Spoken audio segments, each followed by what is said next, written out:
Welcome. This is Happy Childless Mindset Podcast. I'm here with Enni. She's a writer and a really creative person. She does art, she paints, and she has also mental health struggles she's going to share with us. How are you, Enni? Good, thank you. Thanks for having me. Thanks for having me today. But yeah, so basically, I have been diagnosed with a schizoaffective disorder and psychotic depression originally in 2012. I got my new diagnosis in 2020. So yeah, that's basically my background and how we found each other in another Facebook group with Laura. Yeah, about childlessness, because this mental health diagnosis and the struggles that they bring made you realize you are going to be childless. Exactly. And I've only just come to terms with this quite recently.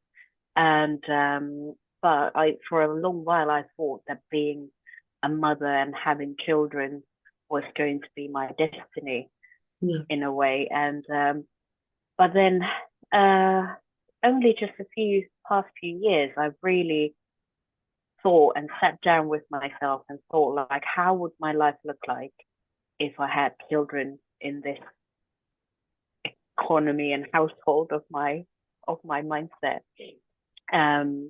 So it's really been a learning curve within to myself. And also I started a new form of therapy for me, which is cognitive analytics therapy.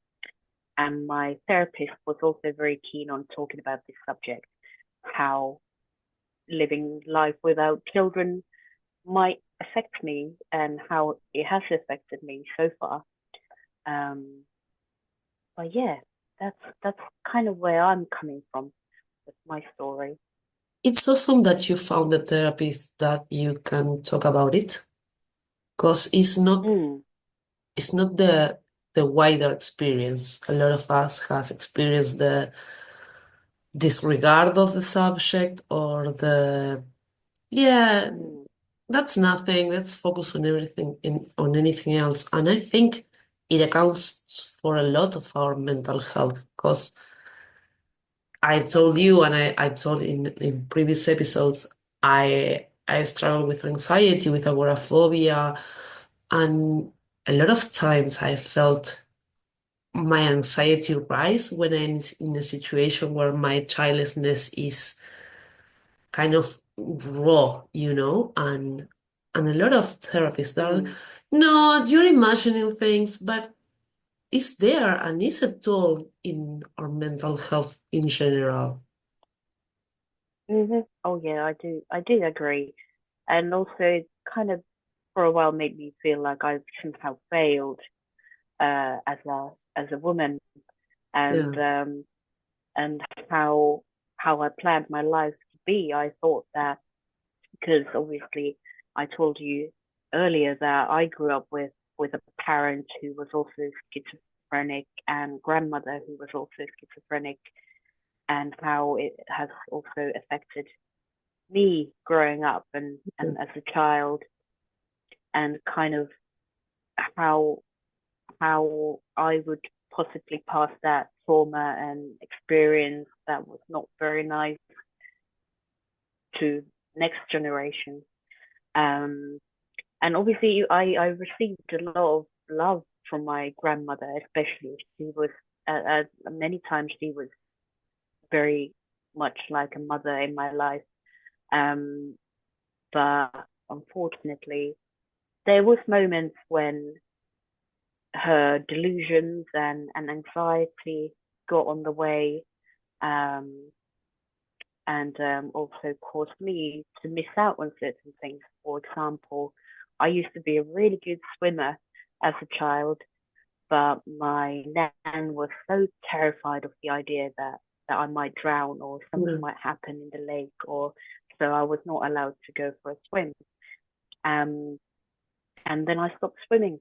And yeah, there's obviously that's not really a traumatic incident, but some little things that have affected and how I saw it in her mental health, how it was affecting me as a child. And yeah, then kind of coming to the terms myself that I don't want to kind of first of all be that kind of parent to someone else, and also how there's, because I'm the third in line at least to have this condition, and how it could pass on to the next generation as well. And I have to say, I've done really well with my mental health, but things could be a lot more worse, definitely. And they were, for example, my dad, who committed suicide when I I'm was sorry. 9 years old. I'm Yeah, sorry about that. and that's all right. Thank you. But it's obviously that was really, the illness in him was so not treated and very prominent. Yeah. So I wouldn't want to have a child who might have to go through something similar, or long hospital stays and being sectioned here and there. Then the child would wonder, where's my grandma or where's my dad? Or they haven't called me, or yeah. I think I told you this when we did the pre-interview meeting. I think it's really responsible from you not to bring a child into a situation you know is not the best, and you can possibly pass on the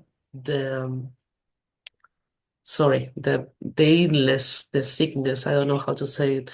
Sorry, it's a lost in Yeah. translations thing. It's not that I don't understand. Yeah. And I think a lot of parents sometimes don't realize those things, and I think it's really responsible that you do. And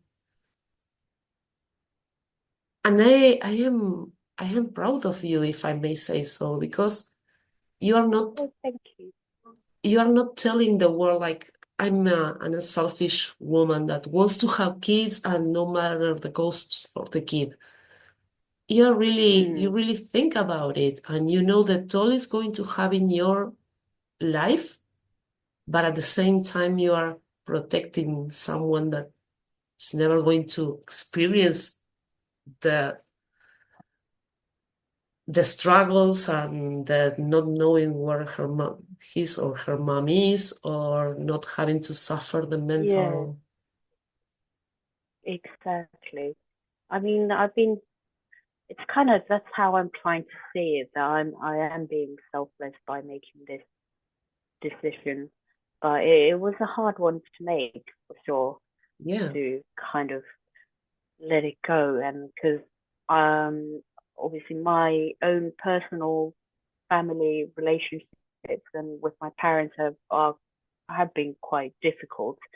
And I kind of had this feeling that for me to experience a healthy family would be to have a child of my own. But now I really think that that might not be the case for me, and most likely it isn't. Because, for example, if I became pregnant, I would have to quit my medication, yeah. because then, and this medication that I'm currently on is really, that suits me really well, and it helps me with all sorts of mood swings, and I have vocal tics quite a lot, and by it kind of calms it down. Um, and obviously all the delusions and hallucinations. There has been times when I've been without medication for a couple of days, and I fall into a psychotic episode immediately. So So I nine don't know. months is a There's lot. nowhere exactly Yeah, how I would cope with 9 months, and also then breastfeeding, and you can't be on the medication even when yeah, breastfeeding. And then there's the high risk of postnatal depression and psychosis, which is really high in my case because I already got those conditions. Yeah. So yeah, it even just let's talk about the pregnancy and how kind of drastic it would be in my case. Not even just bringing up a child. That is obviously very challenging, even without mental health or physical health conditions. Yeah, absolutely. And how Mm. are you coping with it, with the realization that it's better for you not to have kids, for yourself and for the potential kids? Yeah, I try and find my cause in different places and sources. For example, I've just started volunteering for a local hospice, and I meet up with the patients at their home during the weekends and kind of give them companionship, Yeah. nothing medical, but we just kind of have a chat and a cup of tea, and sometimes we play a game or watch TV. Um, and that gives me definitely a sense of fulfillment right now. Um, and helping others is something kind of I'm trying to find places where I can throw all this love that I have, Yeah. like animals, my cat Gnarly, and my partner, and just my friends and people around me, really. Also, as you said earlier about being creative, it really has helped. And I realized I have an idea. I want to draw or paint or write something, and I have this vision of it, and then I do it, and later on I realize how it somehow relates to my mental health and trauma, or um, even childlessness. I wrote this little story about a little fey goblin that finds unconditional love from humans, and I realized later that after writing it, how much I put that emotion of um like unfulfilled motherhood emotions into this story, and kind of like explored those feelings from a child's perspective and from a mother's perspective in the story. Um, so yeah, definitely creativity and caring for others around me, and animals are great. Animals are something I that think, gives me a purpose for sure. yeah, I think what everything you're saying, I feel the same way. I write, I don't draw as good as you, but I use it as an outlet. And sometimes I start drawing something I don't really know what I'm feeling. And after I see it in the paper, it's like, oh, I was feeling this sadness, but it's a relief. And helping others, Yeah. for me, especially animals, I have a soft spot for animals. Stray dogs help me keep going. I tried to commit suicide when I was 9, and a stray dog Mm. showed me so much love that I kept going, So now I rescue animals. Yeah, So, but exactly. yeah, I think we have so much love to give, and we think a child maybe is the only one that can be the recipient of that love, that we forget that we have so Mm. many people we can love, and so many animals, plants, and love doesn't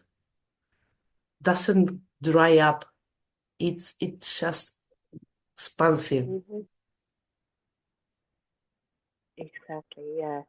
And kind of what they say, all you need is love, is I relate to that a lot, because in a long time I thought, oh, you need someone to just love you.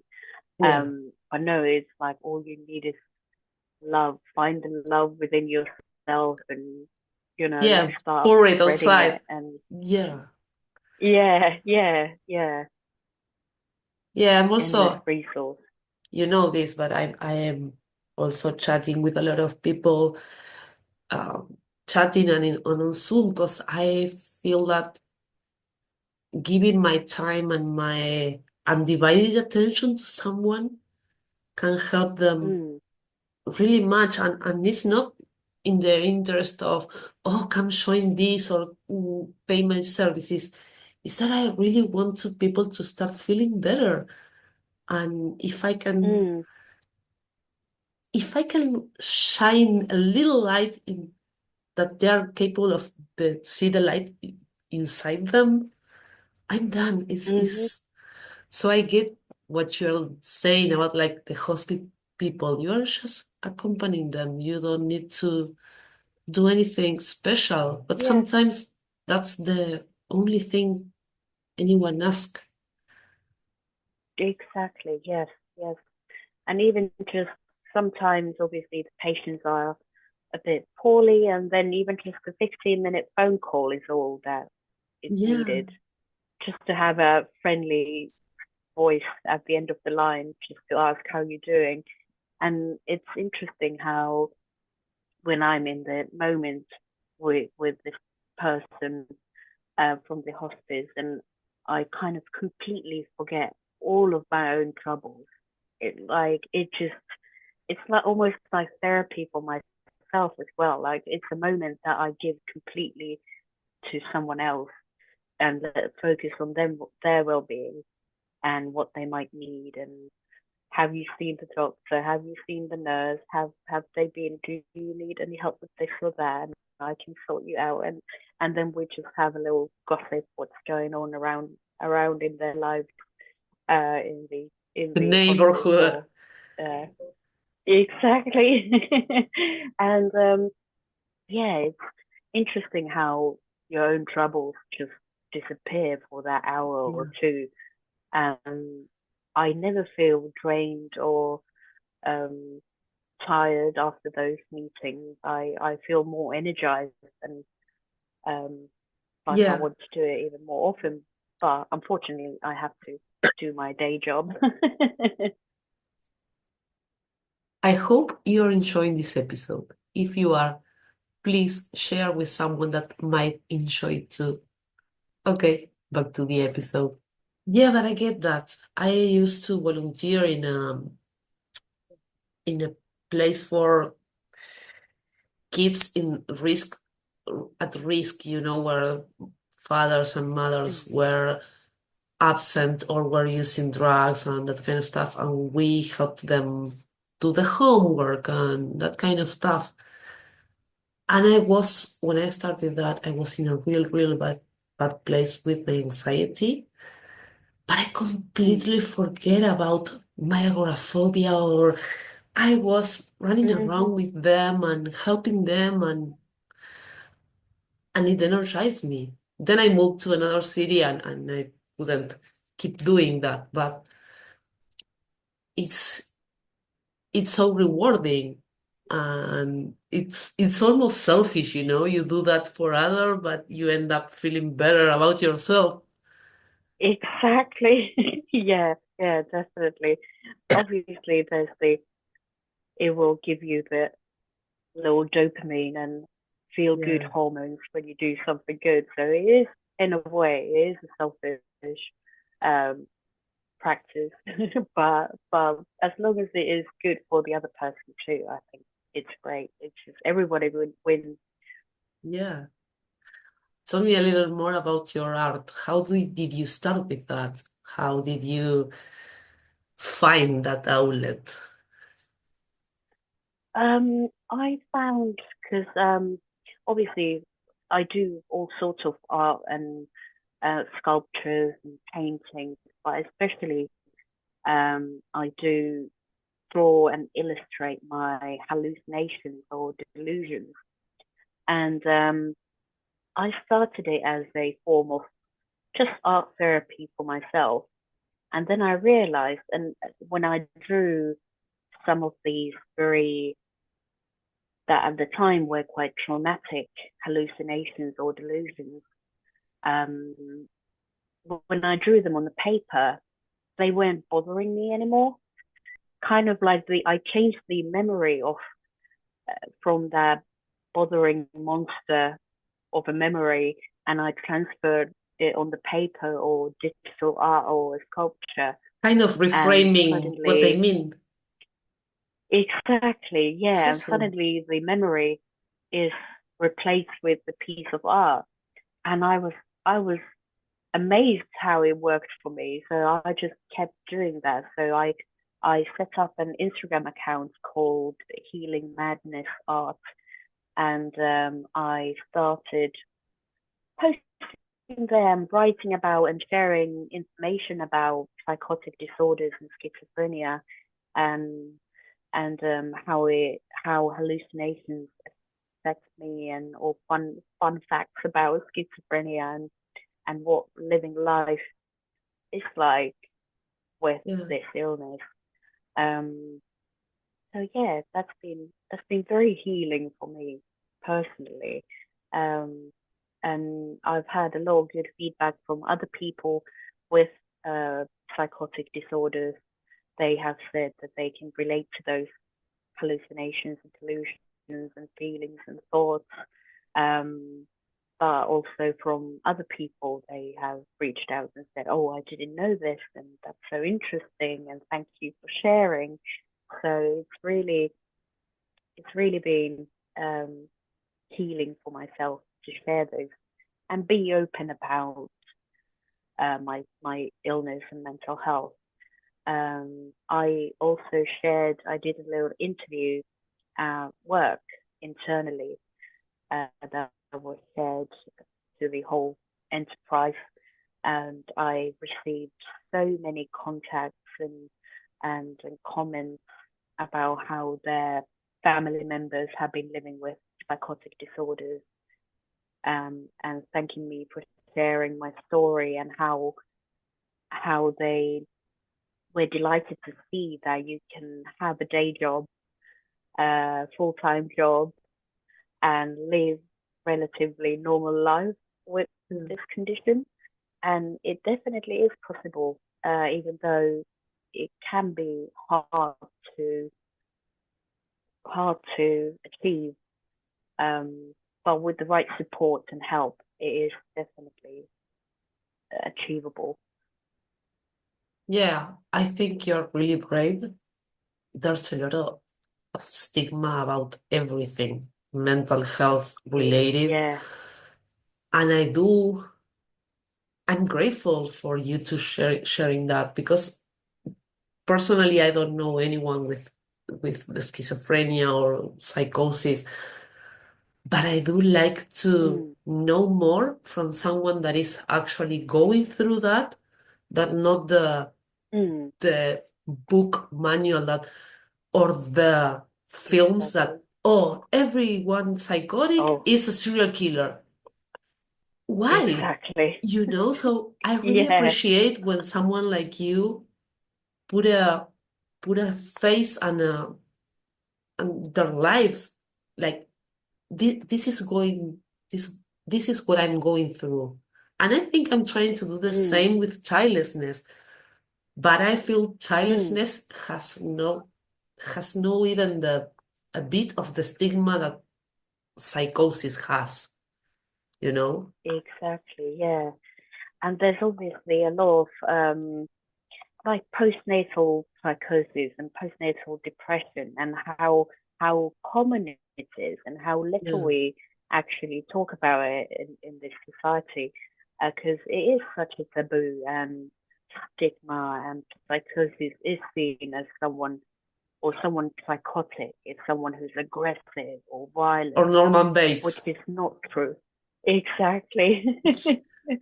So it's like, um, yeah, it's really important that there are people who share their stories. And I have to say that it has been terrifying to put myself out there and Yeah.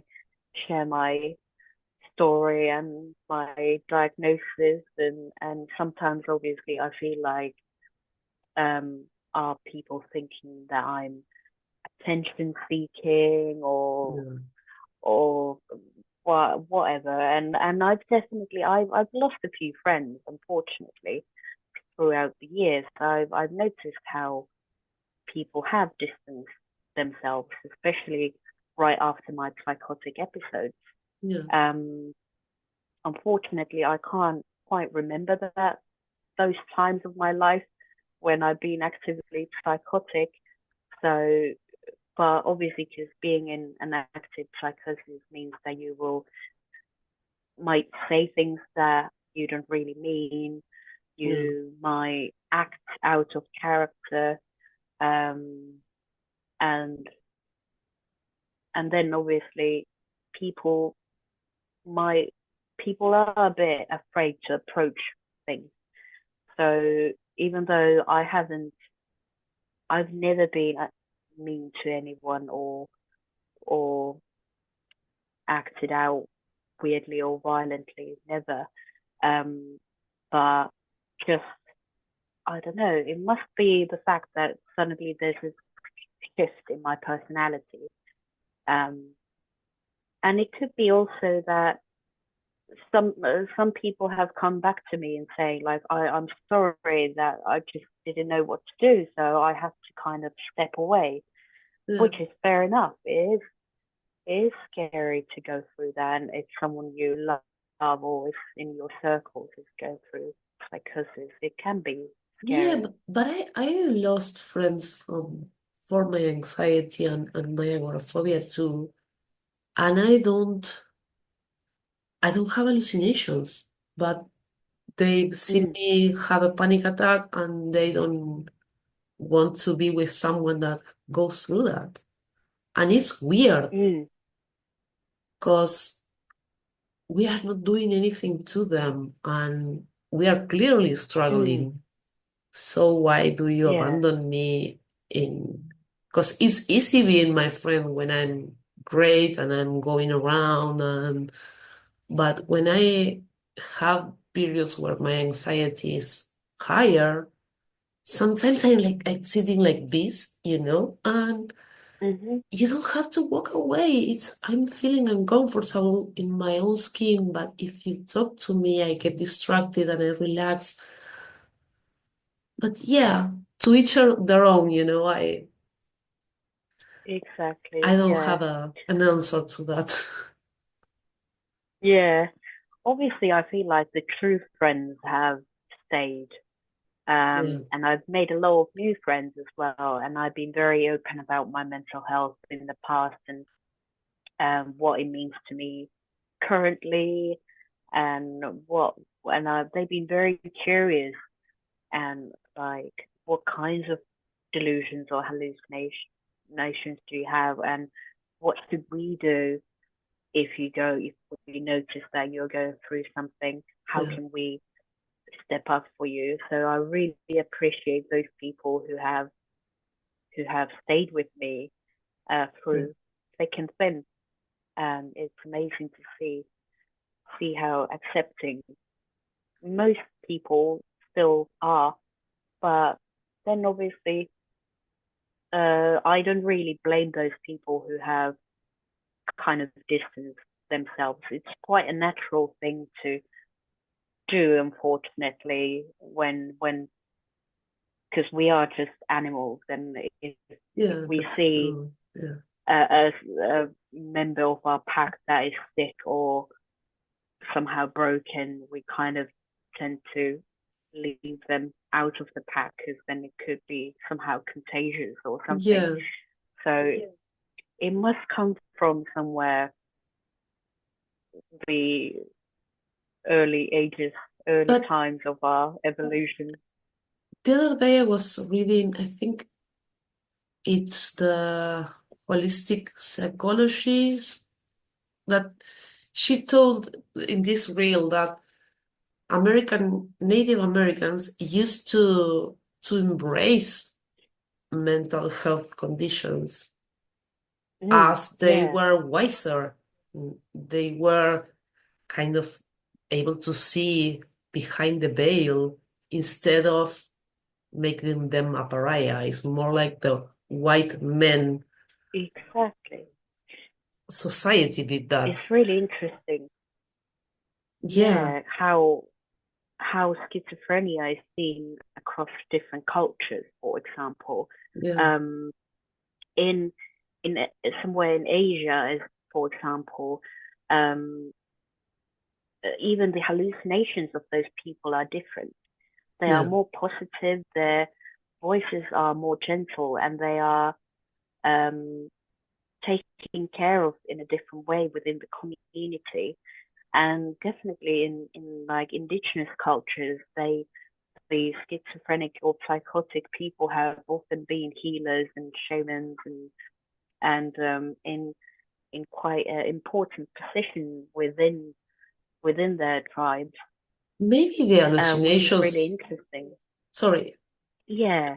maybe the hallucinations are friendlier or scarier because of how we are treated, or in your case, you are treated.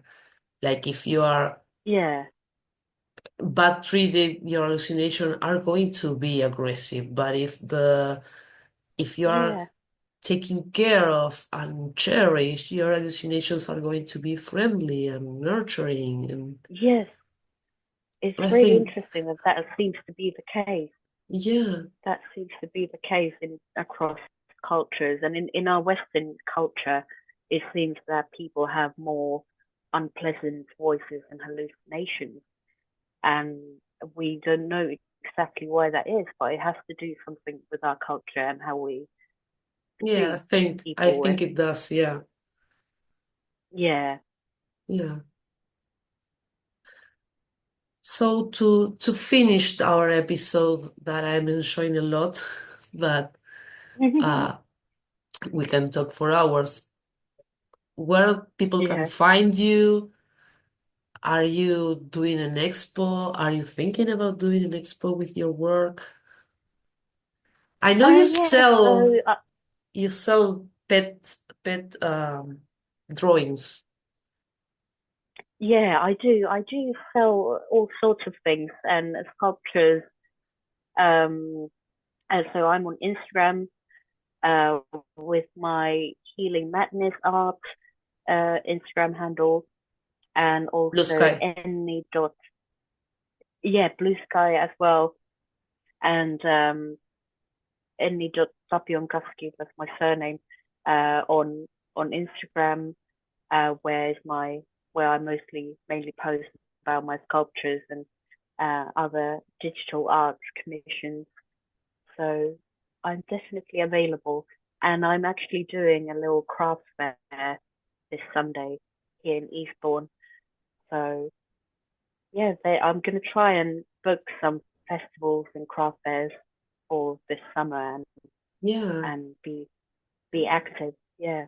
I'm across the world, but I would definitely want to see you like to a broader audience that's just the social media and people Mm, to get to buy your art in by hand, the physical art, not just the digital one. exactly.